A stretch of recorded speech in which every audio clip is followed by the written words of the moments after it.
Senator Bosson. Sénatrice Bosson. Honorable sénateur, je prends la parole aujourd'hui pour souligner le 148e anniversaire de la création de la Gendarmerie royale du Canada, un organisme dont je suis fière de faire partie depuis 33 ans. L'histoire de la GRC est un microcosme de l'histoire du Canada. À mesure que le pays a grandi et évolué, ses institutions naissantes ont fait de même. Les Américains s'étaient montrés résolument expansionnistes, marquant leur occupation de l'Occident par des affrontements meurtriers avec les peuples autochtones à travers leur politique gouvernementale agressive.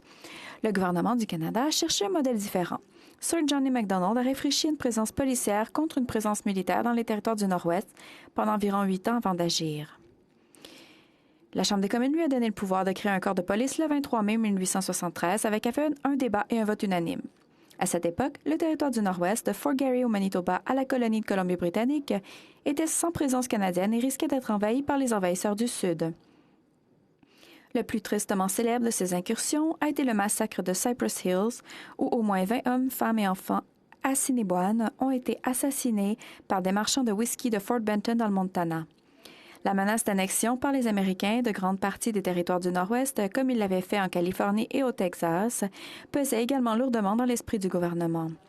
Alors que les projets de chemin de fer rempliraient bientôt l'Ouest de migrants, Ottawa s'efforça d'éviter la culture du Far West sans loi et les pires excès de l'expérience américaine. Dans cette crise, Macdonald a envoyé 150 officiers et recrues de la nouvelle police à cheval du Nord-Ouest. Ils étaient vêtus de la tunique écarlate de l'armée britannique pour les différencier du bleu de l'armée américaine. On ne peut nier la tragédie de ce choc de culture européenne et autochtone, mais en 1873, l'expansion était inévitable. Les premiers membres de cette police montée ont établi des relations avec les chefs autochtones et ont par la suite offert un refuge à Sitting Bull lorsque lui et ses guerriers ont fui la frontière vers le Canada et ont courageusement refusé l'entrée à la 7e cavalerie qui les poursuivait. Près d'un siècle et demi plus tard, on peut imaginer que si la GRC n'avait pas été créée, de grandes portions de l'Ouest canadien feraient maintenant partie des États-Unis. Aujourd'hui, la GRC compte environ 30 000 employés, représentant presque toutes les cultures de ce pays diversifié. Ils opèrent dans chaque province et territoire du Canada, de la liaison scolaire à la lutte contre le terrorisme, et exercent également des fonctions de maintien de la paix des Nations unies dans le monde.